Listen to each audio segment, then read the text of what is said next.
Hello and welcome to Monocle on Culture. I'm Robert Bounds.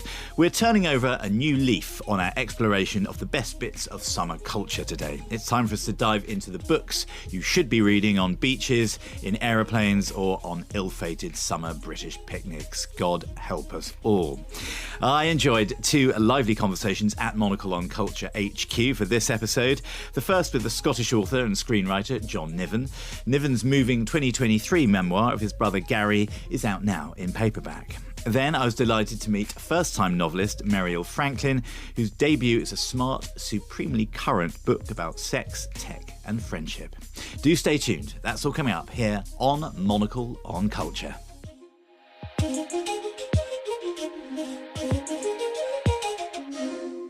First up, John Niven has achieved great success as both an author and a screenwriter. But there's one personal story that, in recent years, he was finally ready to tell. Oh Brother is the story of John's own brother, Gary, who at the age of 42 called the emergency services to tell them he was trying to take his own life.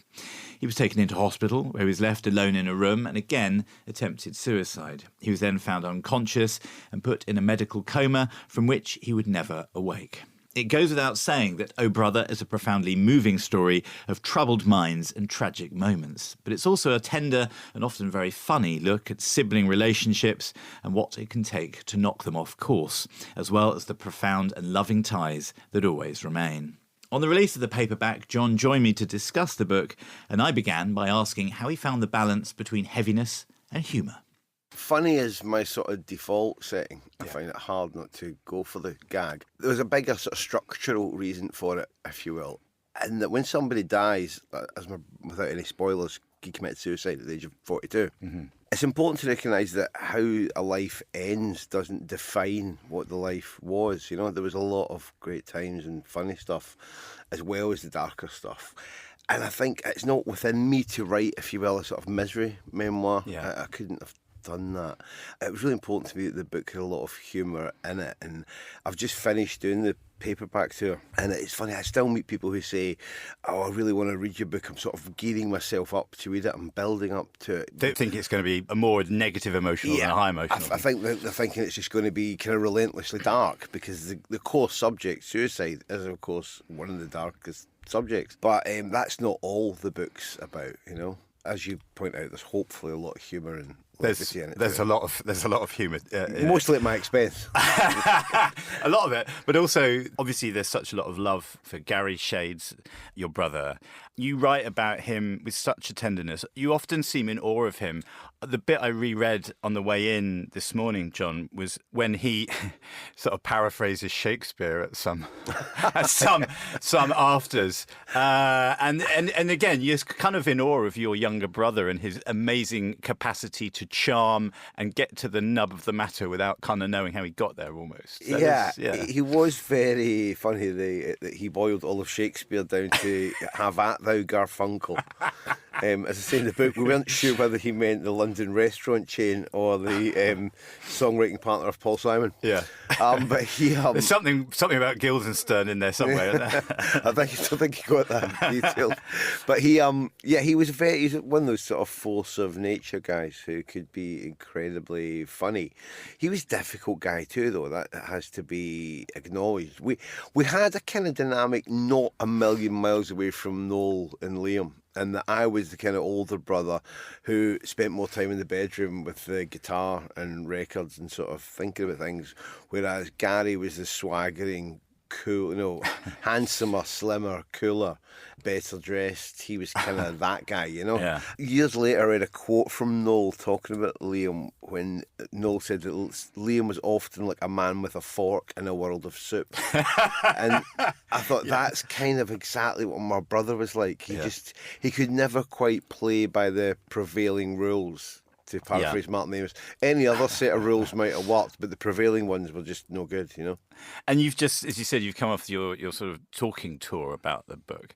You kind of understand it through the prism of other people's understanding of it, or is it always the same artifact? Does it shift? Does your feelings toward it and the writing of it and it, in summary, shift, or is it always the same 350 pages in your... It's funny, it's difficult. People, one of the things you often get asked on reading tours in the Q&As every night is... It's all the questions I've asked you. No, Rob, you've been very good. It's all fresh stuff. No, you get asked quite a lot. It must have been very emotional for you writing the book, and that's a bit of a misunderstanding of what you do at the desk.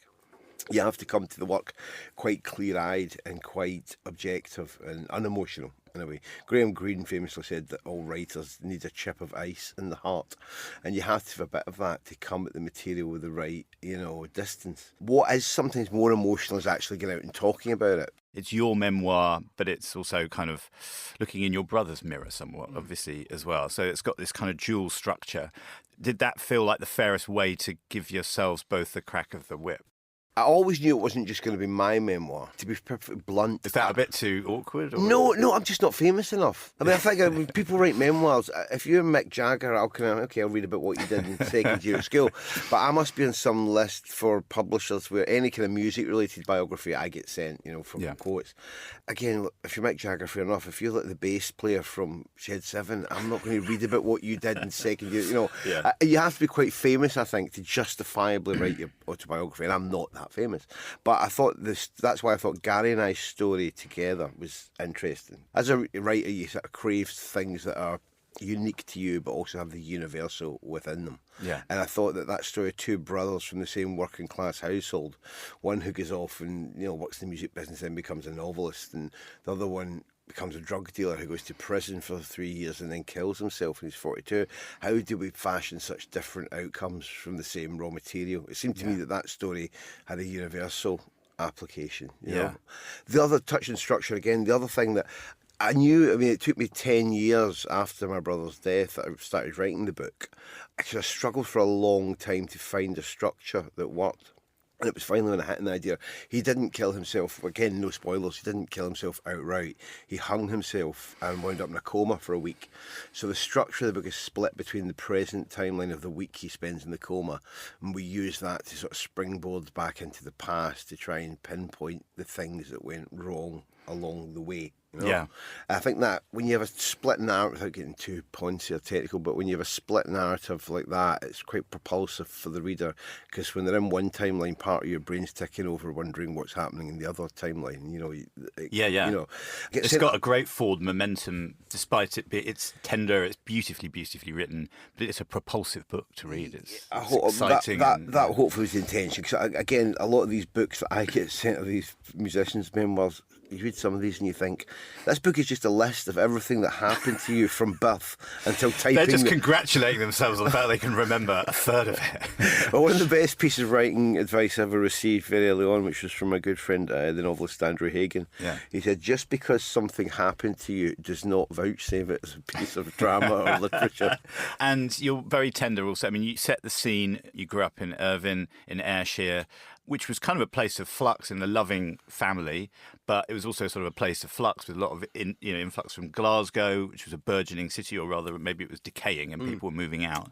But you paint that picture beautifully, and there's a lot of fresh air. As much as there's a lot of chemicals, there's a lot of fresh air. There's a lot of golf and hangovers on first tees and stuff as well. So there is always something. You're in the middle of a seesaw between the kind of madness and the bucolic somewhere. Is that how it felt growing up? Yeah, I think I look back. I say in the book that if you want an idea of what our town was like in the 70s, it's Gregory's Girl by Bill Forsyth is the sort of, it felt very like that. It felt new and hopeful and fresh and new. Everything felt kind of new. Although everyone was an older town, the new housing that sprung up for the Glasgow people all felt very modern to us at the time.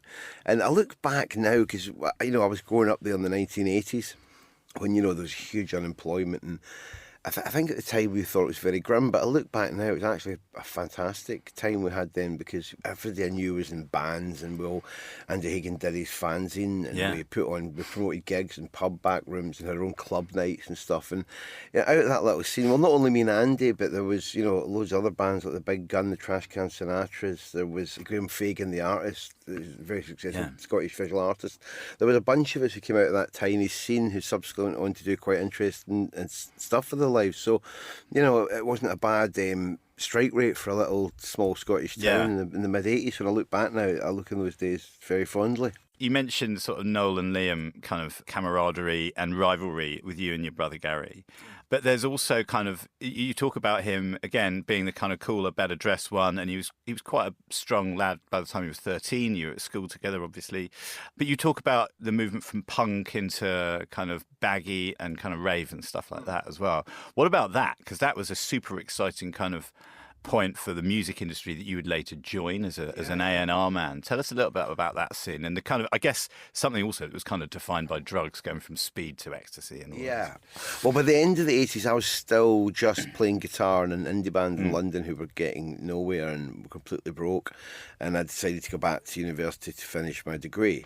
And this was at the point that the Sub Club was taking off the Archies, all these places in Glasgow.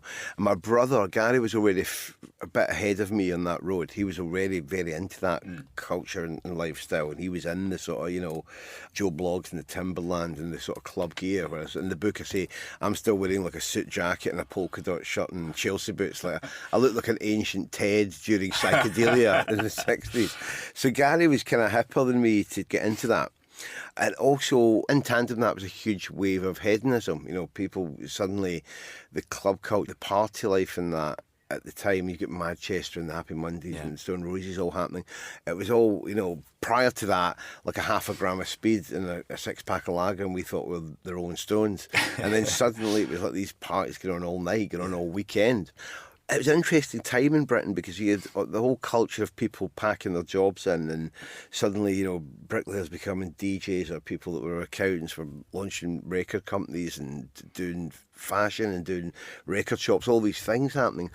And my brother kind of wanted a piece of that, but he didn't really have a skill set. So he wound up becoming a dealer. That was his way to gain entree to the party, because you start living that lifestyle where you get out on a sort of Friday night and not going home till like the early hours of Tuesday morning. It's not really compatible with having a job. Yeah. I was kind of lucky enough in that, thanks to having been in a band and I just graduated English, I was able to sort of charm my way into a sort of job in the music business. Quoting Shakespeare freely throughout. My job interview at London Records, exactly. Don't know how that would have gone, Rob. But yeah, Gary, a lot of people, they wanted just to keep the party going. And I think I touch on this too in the book, that I think years down the line, there was actually quite a big toll on that generation's mental health, because not only the serotonin depleted by the monumental bender that lasted 5-6 years, also the idea that I think it was such an intense, brilliant time for a lot of people that you get past it and you get to the age of 30 and it just feels like the best, most fun, technicolor part of your life is behind you. Yeah. And you've just got leftover life to kill. It's never going to be that good again. This is the point in the book, John, where you kind of, as you say, you have these two kind of independent narrative streams that cross over, you and your brother, and you both obviously have kind of crack up, and it happens, and you both have these sort of headaches, your brother particularly, this kind of serious medical condition, cluster headaches, and it happens. You helped your brother out. Your brother's love kind of helped you out, but it was you yourself and your kind of desire to put pen to paper and kind of become the boy that you might have become as a man that kind of got you out of that hole. Could you and Gary kind of be arm in arm in more than a sort of, you were very loving, but slightly obviously ironic sometimes, or slightly, brotherly love is a rivalry as much as anything else. Yeah. He was a difficult person to help sometimes. I mean, we lost touch with each other's lives a little bit in the sort of late 90s, because I moved to London in 94 to work for London Records, and that, I never really went home. Whereas Gary never left the town we grew up in. So there was some distance between us by that point in our lives. And I would hear sort of secondhand from my mum what was happening. Again, we've talked a lot about your relationship with Gary. That's obviously what the book is about. We should point out that it's outrageously funny. There are so many Niven-esque set pieces, John, which readers of your fiction will obviously love as well. You're a screenwriter as well. Did that help with kind of seeing the kind of the twin rail tracks of the kind of narratives and sort of knowing when to pull them into a siding and everything? A little bit. Right, excuse my abysmal metaphor. No, not at all. It's perfectly fine. Screenwriting I find much harder than writing novels. With a novel, you can write yourself into a corner, then write yourself out of it. You can meander off down whatever road, and you just keep redrafting, eventually get there. With a script, you've only got maybe 120 pages, and if it's going to work, it has to be structurally coherent from the off. So it kind of helps in your thinking about storytelling, how you're going to put those blocks one after. I mean, all structure is this happens, and then this happens, and then this happens. It's because this happens, causing the next thing to happen. That's as base as I can put it. So when it came to writing this book, I was aware that structure was kind of going to be king if the book was going to be interesting beyond my own small fan base. I wanted it to work for people. I think ultimately the idea that even if you had a family member whose story didn't end as dramatically as Gary's, I think a lot of us know what it is to have that chaos person in our lives, whether it's a friend or a family member, the person who you're always maximum thinking, chaos. the person who you're always thinking if the phone's going to ring at 3 o'clock in the morning, you're like, oh God, what have they done now? So the book begins with me getting that phone call at 7 a.m. one day. It's about Gary, and my first thought is, what have you done now? Because there was always something. So hopefully to yoke our two stories together, it was always a paranoia when I was writing it. Is this too much about me here? Should we have a bit more about Gary? It was trying to keep it to run the two stories convincingly together was a challenge sometimes. But you give him so many good lines. He's obviously got the lines, but you know what I mean? There is that thing. And a lot of the book is this story, inevitably, especially of your brother, but the love is imbued in every sentence. It's really beautiful, and I know a lot of reviewers have found that, and rereading it again, I found it. I mean, of course, it's an act of tribute, an act of love in a way to write the book, But I'm very clear in the book too that my brother could be a very frustrating, maddening person. But that's also part of, in order to sort of let someone go, I think you have to try and see them whole, see the whole person. That was John Niven, whose book, Oh Brother, is out now in paperback.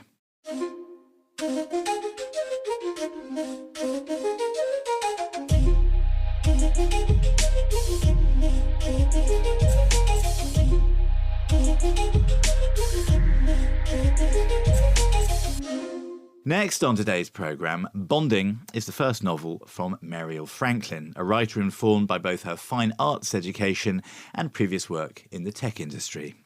At the heart of the novel are two products with supremely current concerns: a drug that promises to cure the anxieties of modern life, and an innovative, seemingly limitless dating app. But the book is far from just a clinical dissection of contemporary society. At the heart of the novel is also a tale of the heart, a developing relationship between the protagonist, Mary, and her new lover, Tom, as well as a complicated story of lust and friendship between Mary and her ex, also best friend turned boss. It's a cleverly formed state-of-the-nation novel disguised as a summer page-turner, and I was delighted to meet Mariel in our studios to find out more. I began by asking her to introduce us to her protagonist, Mary. So Mary is living a very unstable, precarious life in London, both personally and professionally, which I think, unfortunately, is the norm these days. She works in tech. She's sort of in the washing machine of tech, startup world, things ebbing and flowing, lots of redundancies. Everyone's waiting for a big win. It almost never comes. So she is let go from yet another job and decides to take herself out of town, books a spontaneous flight to Ibiza. And the rest is the plot. So I'm not going to give too much away. But suffice to say, yes, it's a sort of love story as well, isn't it? It was the story of two concurrent love stories, almost. Are we calling them love stories? They are love stories. I was walking here thinking, how am I going to describe these, and how am I going to describe them to the author? So, yeah.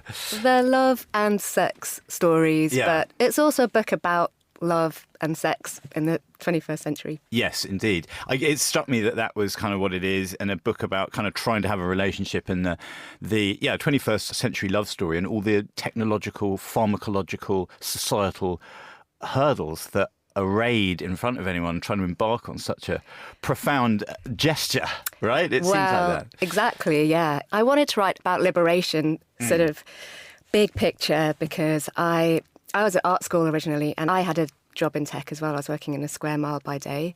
So I was living this weird double life, This is kind of late noughties, just after the 2008 crash. So it was just the beginning of all those weird disruptive experiments into social networking, dating, romance. In the art world too, it's just so driven by this idea of freedom, liberation, you know, the bohemian, pushing back against the conventions of the Victorian age. And I wanted to write about the fact that actually we're quite far now from the origins of that idea. You know, we're over 100 years from Lady Chatterley's Lover, or the hippie era even. That's over 80 years ago now. We had the Summer of Love in the 90s, and we're now decades into the digital age, and things are getting very weird, especially between men and women. Yeah, and you reference Mary goes to a party, or maybe it's just a night out, and it ends up back at the flat of Lara, who's one, perhaps half of this kind of love triangle, and her friends, and she's from a different kind of society, she's from a sort of private school background and all the rest of it, to Mary. And their friends even sort of say, and Mary says, I'm a writer. And someone pipes up and says, the starving artist in their garret. And I thought of that portrait, you'll know it, of Chatterton dead in his Parisian garret kind of thing. And it talks about the state of the artist as well, doesn't it, in the 21st century. Is now an author, someone that worked in tech, with probably on the fringes of, and in the art fraternity as well. How difficult is it to be an artist, I wonder, in the 21st century? Because you've just been published and it's wonderful. I have, although I'm shocked this book has gone as far as it has. It's a risky book. I never thought it would get published. There's an auction and everything. So there is still opportunity, apparently. But yeah, I mean, this is a big, big debate in the arts now. The internet's had a massive shattering effect on the way the art world works. I guess it has been disrupted. It really has been disrupted, like everything else. And there's a lot less community. I think historically there were scenes, you know, there'd be waves of artists. Famously, they would mythologize themselves as situationists, for example, all the rest of it. But because no one's really doing much in real life anymore, they don't coalesce in the same way. So people are kind of gathering in weird deep web forums, and they're still finding each other, I think. There is an avant-garde out there, but it's very deeply buried, and it doesn't really look like it ever has in the past. And there's so much churn of these movements or quasi-movements, isn't it? So you address this as well. And these are addressed in the book. There's quite a lot of soliloquizing. You know, there's showing and telling in the novel. And it made me wonder if you set out with these two concurrent love stories and you wanted to tell a story about life in the 21st century, and especially in and around London, although, as you kind of say at the end of the book, it could almost be anywhere. Or I wondered if you started off with a kind of state of the nation, kind of state of the world novel, and then these characters got dropped into it like characters in a game, I wonder. Actually, it sounds fairly close to my real experiences, to be honest. So I didn't want to ask you that, but I did wonder that. I try to do both. I think all the best novels do both, really. So they'll zoom in on particulars and particular personalities and the kind of types you meet in life and, you know, real relationships. I wanted it to feel like a real novel in the traditional sense, because it's hard to do that. You said it's a book about love and sex in the 21st century. The sex in the book, you write it, it's obviously famously very difficult to write sex well, and you write it so well. Your character really, I mean, Mary, obviously it's from the point of view of Mary mostly, but you really go deep into people's backstories and why that sex is meaningful and how it feels like the only real thing in this kind of world of drifting poles and melting poles kind of thing. What do I ask you about how to write about sex? But yes, which kind of came most naturally to you? Those scenes or the state of the world kind of soliloquizing, I wonder? Oh, the sex scenes are by far the hardest. Yeah. They're the hardest. It's so embarrassing and it's so easily, it goes wrong so easily.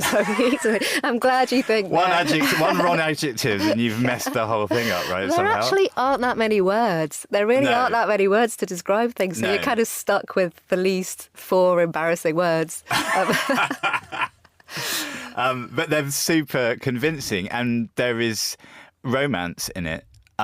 There's a deep romance in it, I think, by the end, and there is a lovely thing towards the end of the book where I think Mary kisses Tom and it just says, "I held him as close as I could."